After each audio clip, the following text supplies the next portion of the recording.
Hey, this is Carrie with Cultivating Wild Roots. And as I promised in the last video, we are gonna start some seeds today. So I've got all of my supplies here. I've got the seed trays that we washed up and got ready. And I have my soil ready. And I have a whole list of seeds that we are going to start. So stick around and see what I'm gonna plant. All right, so we're gonna start by, we have our seed trays here. We washed these the other day. We sprayed them with some vinegar to get all the bacteria killed. And then we made the soil, the seed starting mix. And you can check out my last video on that so that you know how I made this. So let's start filling trays. So I kind of just run it over the top, and then I just put my finger down in there to make sure that it's full enough. This is my absolute favorite time of the year because there's just that promise of new growth to come, and it's really kind of encouraging. You know the warm weather's coming, and every morning I wake up, I could hear the birds all singing out my window, and it's just my favorite time of the year. It's just enjoyable. Hopefully I have enough to do all of these trays. If not, we'll just we'll do the ones that I do have, and maybe we could do some more in a later video. As you can see, like, this is a pretty easy process. Not a lot that goes into this. It's basically just filling trays. If you missed my last video, I talked a little bit about the trays that I use and why I like them. Granted, you can use any tray that you want. I mean, really, if you saved some from plants that you bought last year, by all means, use those. You don't need to spend a lot of money on trays if you don't want to. I plan on planting every year, and so I found that I wanted to have a high quality seed starting tray that that would be like an investment for us. So I decided to spend the money on that, but you certainly don't have to. You just do whatever works best for your family. I've even seen people start their seeds in egg cartons and do it that way. Granted, they will dry out faster if you do them in egg cartons, but it definitely is a possibility. Looks like we're gonna have just enough. Okay, so this this seed starting mix that I made it homemade. It is kind of wet, so I mean, like, you could see my hands are dirty because it's sticking to my hands. So you definitely want it to be wet before you start. So if you buy potting soil and it's maybe kind of dry, go ahead and wet it down. Just put it in a tub like I did and put some water on there. It's gonna be a lot easier for the seeds to soak up moisture if this soil is already wet. So all the seeds that I am going to plant today, they all have a suggestion on the back to start them 6 to 10 weeks before the last frost. Just keep in mind, we talked about in the last video about the timing and when you should start things. I'll go through my list here and I'll show you what I plan on putting in here today. So first are these Amish paste tomatoes. These are my absolute favorite tomato for making sauces. Last year I grew, I think, 4 or 6 of these plants, and man, they were so tasty. We also have the Paul Robeson tomato. Last year I grew some of these. I started them and I didn't have very good luck germinating them. So we're gonna give them a try again this year because I heard that they are amazing. And tomatillos. I can a lot of green enchilada sauce, and I use tomatillos for that. Well, what's Mexican cuisine without cilantro? So we're gonna have some cilantro too. Rosemary, parsley. I am gonna grow some purslane this year. I heard it was really good in smoothies, and so I wanted to try it. I know some people are thinking like, why are you growing purslane? It's a weed and it's everywhere. But I wanted to like be able to control what I was doing. I wanted to grow it knowing that there wasn't weed killer or anything like that. So I'm going to buy it. I'm going to put it in a pot because it does spread. And so you don't want that in your garden. Celery. So celery should be started pretty early because it takes a very long time to grow and it takes a long time to germinate. So you'll get it in here and it's not going to sprout right away. And you're probably going to get scared thinking that it's not going to grow, but just be patient because it will come. And the tomato yellow pear. Well, if you've been around my house for any length of time, you know that I grow these and I can them. I make kind of like a jam out of it and we put it over cream cheese and crackers and it's absolutely delicious. And we're gonna do a big jalapeno this year because we love our jalapenos. And these are the Chiltepin peppers.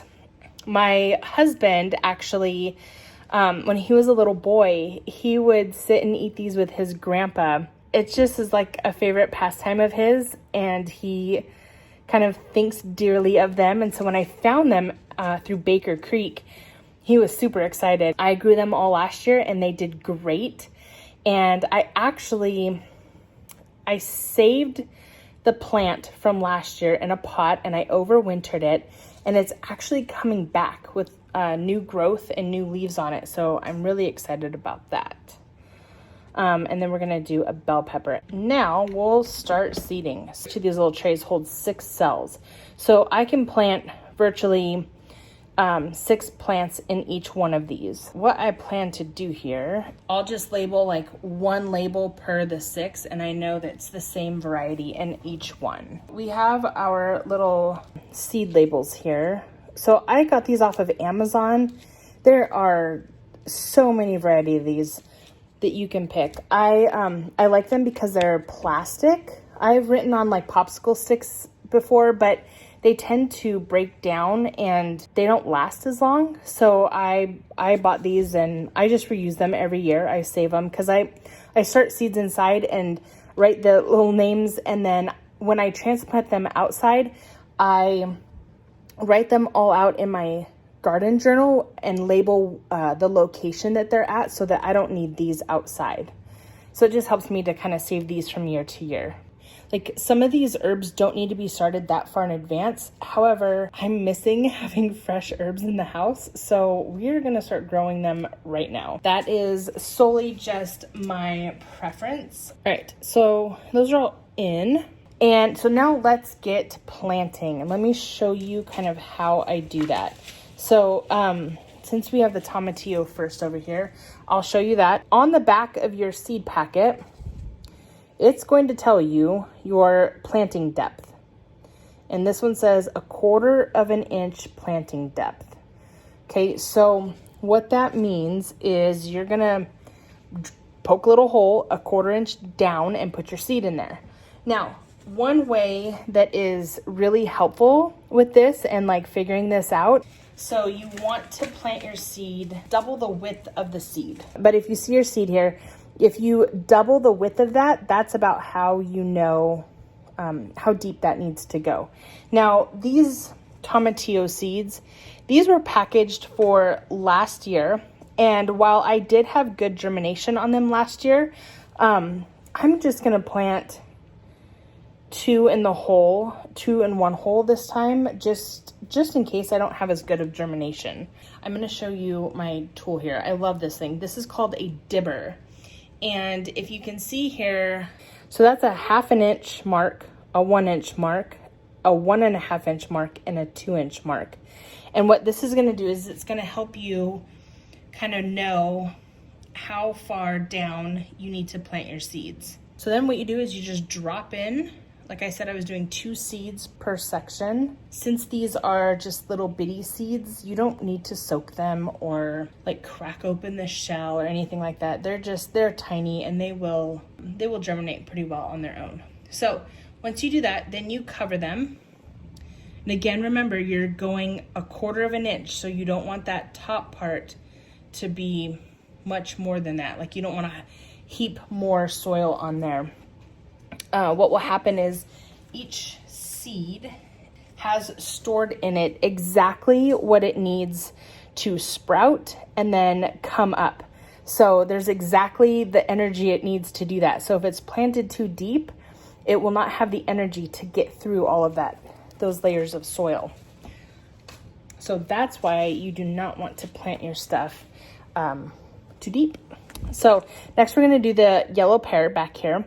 And one thing that I will note about the 2 different varieties that I'm going to plant here is the burpee seed packet is really a pain to open. Like, they glue it shut. So you have to like tear it and then like tape it closed. Whereas the Baker Creek seeds, they have this nifty like resealable envelope thing. Now, I had great germination with these last year, so maybe I'll do 2 per pot, because the other thing with tomatoes is you can separate them out if you have a lot growing. So again, look, you notice these are really tiny. So I'm sure on the back of this, it's going to say 1/4. Oh, nope, it says 1/8 of an inch on this one. So we're basically just barely getting them in the ground, or in the little hole. And what I find I like to do is I don't like to cover the hole up until I'm done putting seeds in all of the little sections, because sometimes I forget where I planted them. Ever so slightly cover them. They don't need a lot on there. Okay, let's move on to those Amish pastes. So again, this is my absolute favorite variety. I plan on growing a lot more of these this year. I do really enjoy them they're more meaty and fleshy if you're trying to make sauces. So again, just kind of ever so slightly cover, and you can kind of just give it a little tap so that there's soil contact, because these seeds do need that moisture to kind of sprout the seed, but never don't ever just push down real hard, because that's going to compact your soil and the roots won't be able to get down deep in there. Now, the Paul Robesons, I used these last year from Hudson Valley, and I did not have good germination. Now, this could totally be user error. Maybe I did something wrong. Maybe I put them too deep, or I just didn't give them enough time or something like that. But since that happened with this seed pack, I'm going to plant extras just so that I can ensure that I'm going to get a little bit of a harvest. These ones also say to plant them 1/4 of an inch deep, so I will make sure that I am not getting them too deep in there. Sometimes you just don't have good germination rates, and that doesn't always mean it's the company's fault. Sometimes that is user error. Sometimes things just didn't work out. Now, the Paul Robesons, they say to plant these 4 to 6 weeks before the last frost. So I am a little bit before that, but I wanted to give myself time to replant if in case they do not germinate. Because I really wanted to try these this year. So you can see the little seeds are in there. So we'll just kind of cover over it.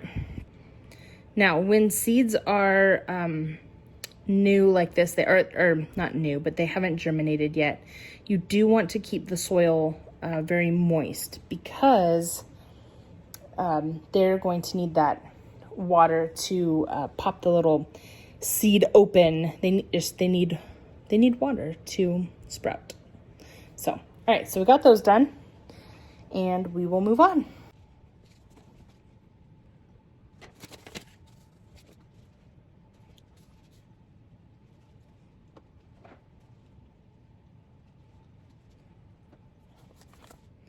Okay, if you notice what I did there, I took these center two, which is one from this pack and one from this pack, and I planted all of my celery there.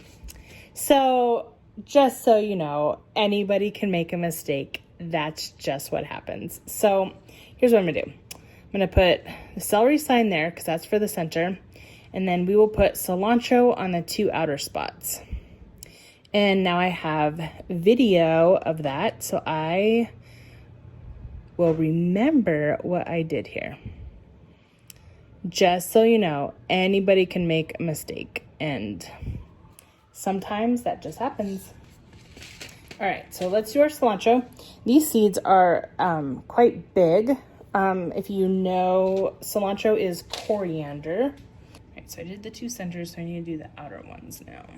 I love cilantro. I never used to like it, and then as I've gotten older and started getting more into Mexican cuisine, I actually really do love cilantro. It just has its place. I don't like massive amounts of it, but I do love it in a good salsa. Alrighty, we'll move on to the peppers and rosemary now.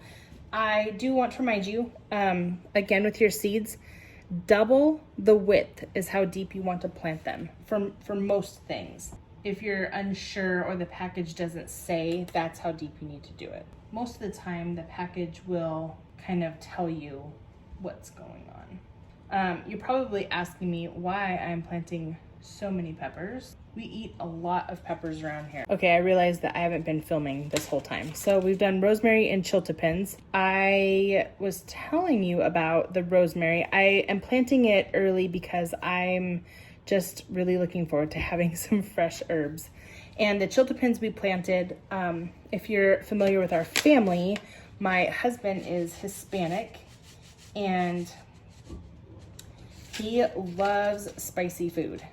So we really, we have a lot of Mexican cuisine at our house, and we like to make it a little spicy. And my kiddos even really enjoy the spice. So that's kind of fun. You can plant one per section, or you can plant two if you aren't really sure about the germination rate, and then you can thin it later by just snipping the top off. A few things you can separate, like tomatoes, they do really good if you separate them. Like if you grow like 3 or 4 of them in one and then just separate it out later, they do fine with that. This King of the North bell pepper, I wanted to show you guys. This is from Baker Creek. I did a little bit of research before I bought, because we do live in the north and our growing season is about 114 days. And so this bell pepper says it has a blocky fruit, which is well flavored when picked green or red, and they're early and superb for the north. So it will ripen to red right up until the frost. And I'm gonna try, I think I'm gonna put 2 in each, just in case the germination rate isn't very good. If you have older seeds, I would plant 2, 3, or 4 per hole, just in case. If they were packaged for this year, you could probably get by with doing 1 or 2. It's kind of your preference, whatever you want to. I want to not have to plant again, so I'm trying to ensure good success right away. All right, so these are all done. We got everything planted. What I will recommend is seeds really like it warmer to germinate. So I'm going to set these on a heat mat to help warm the soil, because the room that I have them in is kind of chilly. And so I want to get that soil nice and warm so it'll ensure germination. All right, so I gotta say, like, this is like Christmas Day for me. We have our little seeds in here. This light is too low, so I'm gonna lift it up. But what I also want you to notice is I have them on the heat mat. I don't know. Oh, this is by Jumpstart.